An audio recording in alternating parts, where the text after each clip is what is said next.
पुत्र को दर्शन दीजिए। प्रणाम माते। पुत्र, तुमने मेरा आह्वान किया, मैं आ गई। माते, मैं देख रहा हूं कि इस शाप ने आप में तथा आपकी शांति में कोई परिवर्तन नहीं किया है। पुत्र, यह शाप तो मैंने इसलिए स्वीकार किया जिससे संसार ये सीख ले कि ज्ञान को भी संयम की आवश्यकता होती है। जिस प्रकार जल अपने आप में शुद्ध और पावन होता है, किंतु उसे बाहरी विकार से बचाना पड़ता है, अन्यथा वो दूषित हो जाता है। उसी प्रकार ज्ञान को भी अहंकार से बचाना चाहिए। आपने सत्य कहा माते। माते, मैं आपको एक शुभ समाचार दे दूं। माता लक्ष्मी इस शाप से मुक्त होकर विष्णुलोक लौट गई हैं, किंतु वे आपके लिए चिंतित हैं कि आपकी इस शाप से मुक्ति कब होगी। पुत्र, मैं तो इस शाप से तभी मुक्त हो सकती हूं जब देवी गंगा धरती पर आएंगी।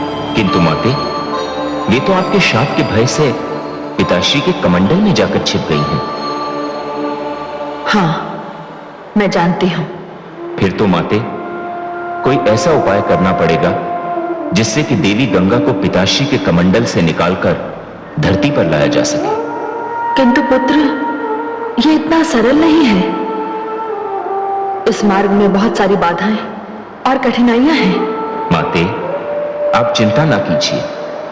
मैं ऐसी परिस्थितियां उत्पन्न कर दूंगा जिससे कि देवी गंगा धरती पर और आप बाघ देवी के रूप में ब्रह्मलोक जाएंगी। किंतु ये कैसे संभव होगा पुत्र? माते, यदि ये असंभव भी है तो मैं इसे संभव बना दूंगा। मैं आपको आश्वासन दे रहा हूं माते, आप निश्चिंत होकर यह कार्य मुझ पर छोड़ दीजिए। प्रणाम माते। नारायण नारायण।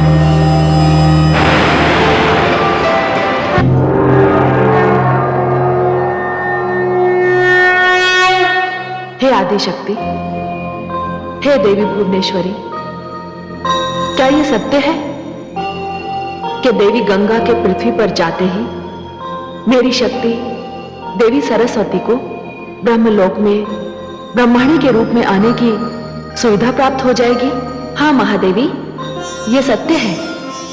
और इसके लिए सरस्वती पुत्र देवर्षि नारद प्रयास करने निकल पड़े हैं।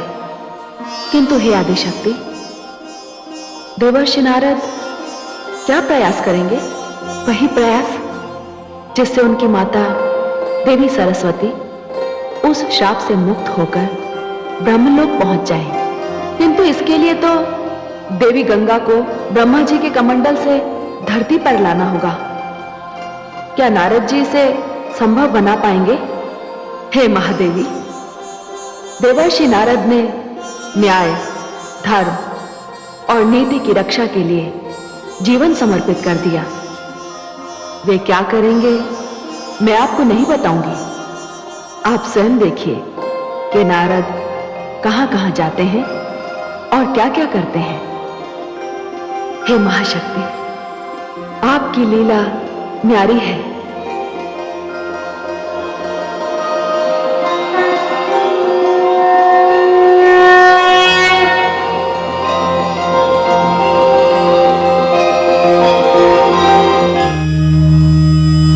नारायण नारायण। प्रणाम पिताश्री। आयुष्मान भव, कीर्तिवान भव। आओ पुत्र।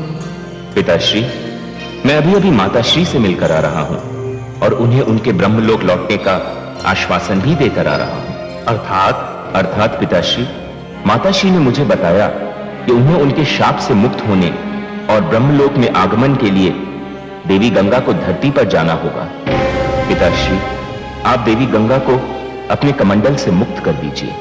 ये तुम क्या कह रहे हो पुत्र? मैं सत्य कह रहा हूं पिताश्री। माताश्री की मुक्ति के लिए बस एक ही उपाय है कि देवी गंगा को धरती पर जाना पड़ेगा। नहीं पुत्र, देवी गंगा धरती पर नहीं जाएंगी, वे मेरे कमंडल में ही रहेंगी। क्यों? क्यों पिताश्री? क्योंकि वो मेरे आश्रम में हैं। मैंने उन्हें स्वयं आश्रय जो दिया है। और पिताश्री, मैंने भी अपनी माताश्री को ब्रह्मलोक वापस लाने का आश्वासन दिया है। किस अधिकार से आश्वासन दिया तुमने?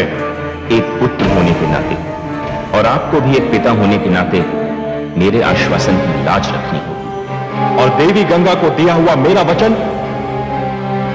नहीं पुत्र, यह संभव है। मैं अपने वचन को नहीं तोड़ सकता। मैं विवश हूं। पिताश्री, आपको माताश्री की मुक्ति के लिए इस वचन को तोड़ना ही पड़ेगा। पुत्र नारद, तुम अपनी मर्यादा को भूल रहे हो। मैंने अपने कार्यक्षेत्र में हस्तक्षेप करने का अधिकार किसी को भी नहीं दिया, अपने पुत्र को भी नहीं। इससे पहले कि मेरा क्रोध शाप में बदल जाए, चले जाओ यहां से।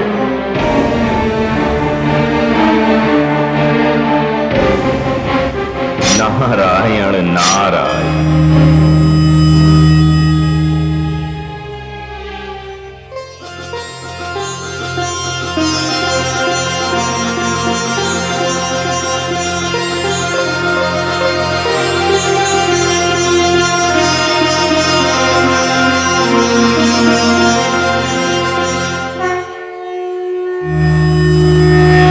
नारायण नारायण।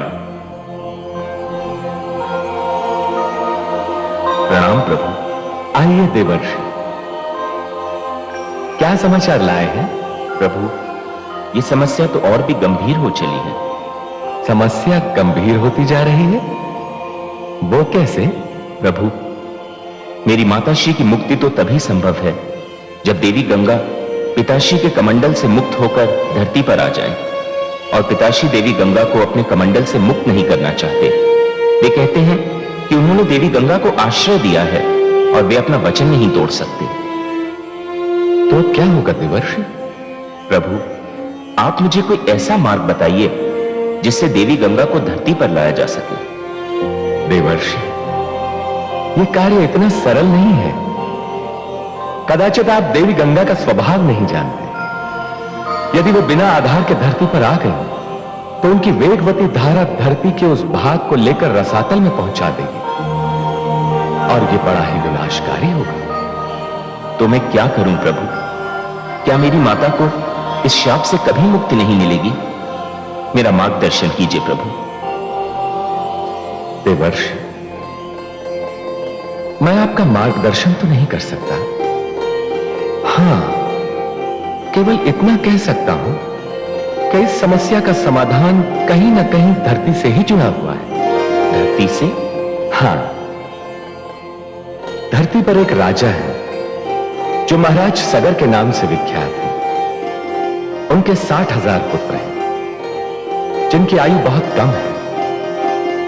उनके भाग्य में अकाल मृत्यु लिखी हुई है। प्रभु, आपने तो निराशा के अंधकार में आशा की किरण जगा दी। मुझे आज्ञा दे प्रभु। महाराज सगर। नारायण नारायण।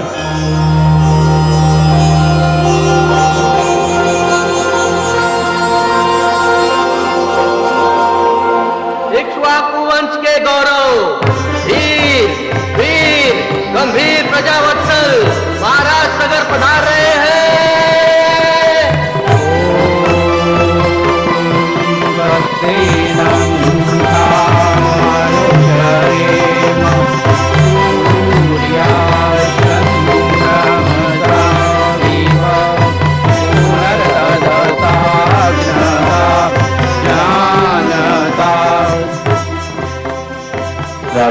कल्याण वस्तु।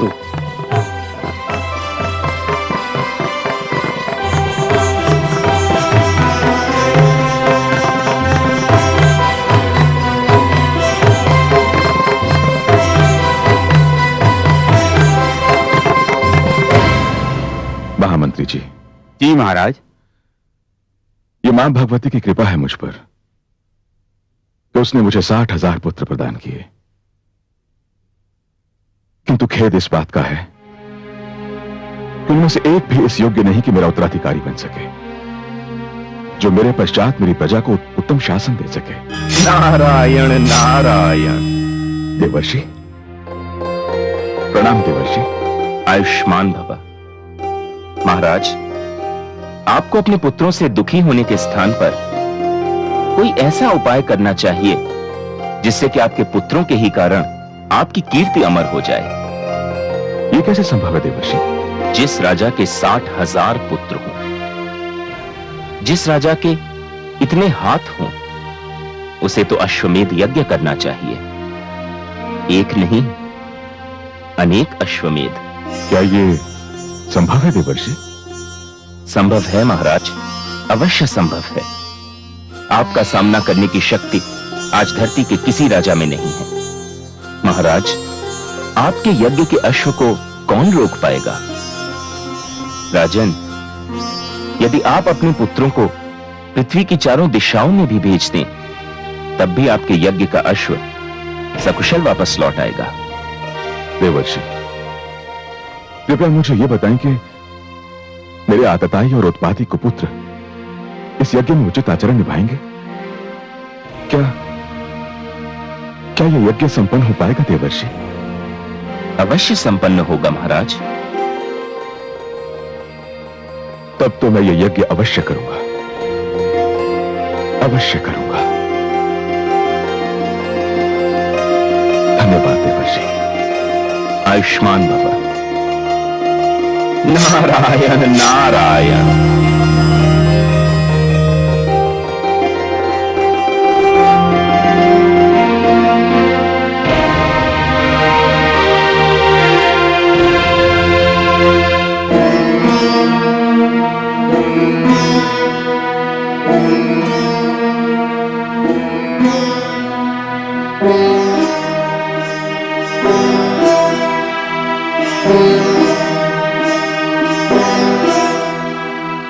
महाराज, हम उपस्थित हैं। महामंत्री जी, हम अपने गौरवशाली कुल के गौरव के विस्तार तथा कल्याण के लिए अश्वमेध यज्ञ का आयोजन करेंगे, और हम इस यज्ञ में सहयोग देने के लिए अपनी प्रजा का आह्वान करते हैं। हम सेवा और सहयोग के लिए प्रस्तुत हैं महाराज। पुत्र करमवीर। जी पिताश्री। अश्वमेध के लिए शुभ लक्षणों से युक्त अश्व को चुनकर शास्त्रीय विधि से उसे दिग्विजय के लिए छोड़ दिया जाए, और यह सारा अभियान तुम्हारी देखरेख में होगा पुत्र। जी। ठहरिए पिताश्री। प्रणाम पिताश्री। पुत्र असमंजस तुम? हाँ पिताश्री, आप ये यज्ञ नहीं करेंगे। ये तुम क्या कह रहे हो पुत्र? मैं सत्य कह रहा हूं पिताश्री। क्या आप अपने पुत्रों और मेरे भाइयों को नहीं जानते कि वो कितने उत्पाती और उद्दंड हैं? पिताश्री, आप ये यज्ञ मत कीजिए। इस अश्वमेध यज्ञ के परिणाम सुखद नहीं, अत्यंत दुखद होंगे। तुम जानते हो इस यज्ञ का परामर्श मुझे किसने दिया है पुत्र? देवर्षि नारद ने। चाहे जिसने भी आपको इस यज्ञ का परामर्श दिया हो पिताश्री, किंतु यह यज्ञ आपके लिए लाभकारी नहीं, विनाशकारी सिद्ध होगा। लगता है तुम्हारी बुद्धि भ्रष्ट हो गई है असमंजस, जो उस महान आत्मा के परामर्श पर आपत्ति उठा रहे हो। देवर्षि नारद हमारे शत्रु नहीं है। क्षमा पिताश्री, किंतु उनके इस परामर्श से षड्यंत्र तथा शत्रुता की गंध आ रही है। पिताश्री, आप इस यज्ञ का विचार अपने मन से निकाल दीजिए। इसमें हम सबका हित है। शत्रु देवर्षि नारद नहीं, शत्रु तुम हो। तुम जो इस आयु में मेरा साथ छोड़कर चले गए, अपने भाइयों को त्याग कर चले गए, क्योंकि वो तुम्हारे सौतेले भाई हैं। तुमने अपने कर्तव्य से मुंह मोड़कर संन्यास धारण कर लिया, तपोवन में जा बैठे, और अब उस यज्ञ को विनाशकारी कह रहे हो जिससे मेरे 60,000 पुत्रों का और मेरा कल्याण होगा। पुत्र असमंजस, कितना विष भरा है तुम्हारे मन के अंदर, अपने सौतेले भाइयों के लिए और अपने पिता के लिए। पिताश्री, आप चाहे जो समझ ले मुझे, किंतु मैं हाथ जोड़कर आपसे विनती करता हूं कि यह यज्ञ रोक दीजिए, नहीं तो अनर्थ हो जाएगा। नहीं पुत्र, यह यज्ञ तो नहीं रुकेगा। यह यज्ञ अवश्य होगा, किंतु तुम इसके पश्चात यहां नहीं आओगे। आज से तुम्हारा और हमारा संबंध समाप्त। समझ लो, हम तुम्हारे लिए और तुम हमारे लिए मर गए। अब कुछ कहने सुनने को शेष नहीं रहा है पुत्र। पुत्र कर्मवीर, जी पिताश्री। जाओ, जाकर यज्ञ का आयोजन करो।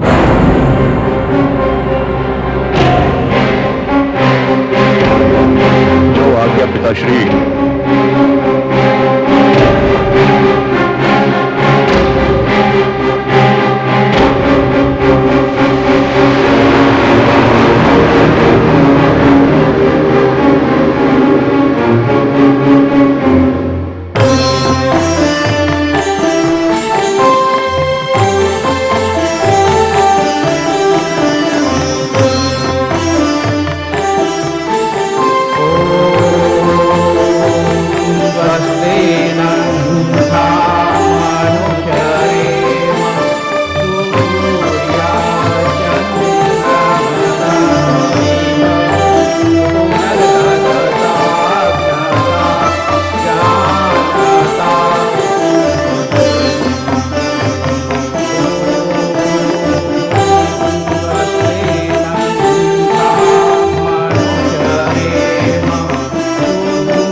कल्याण वस्तु राजकुमार। चलो।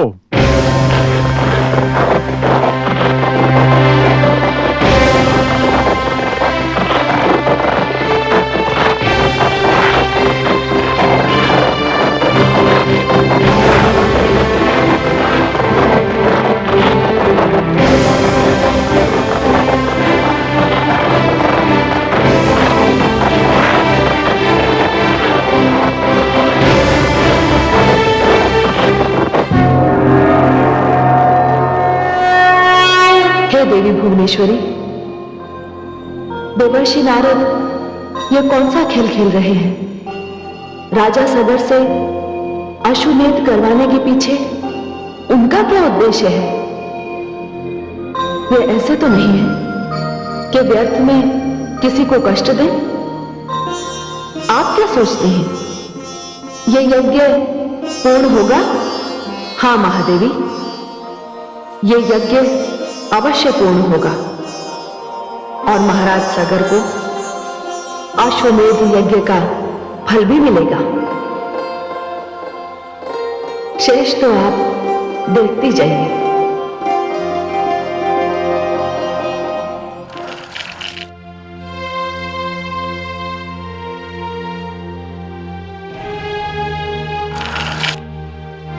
महाराज की जय हो। क्या समाचार है महामंत्री जी? बड़ा ही शुभ समाचार है महाराज। युवराज कर्मवीर का संदेश आया है कि अश्वमेध का अश्व यात्रा पूरी करके लौट रहा है। क्या? हाँ महाराज, युवराज कर्मवीर अपने अंतिम पड़ाव पर हैं। उनके स्वागत की तैयारियां हो महाराज। महामंत्री जी, ये तो बहुत ही शुभ समाचार है। अश्व के समुचित स्वागत का पूरे नगर में प्रबंध किया जाए। जो आज्ञा महाराज।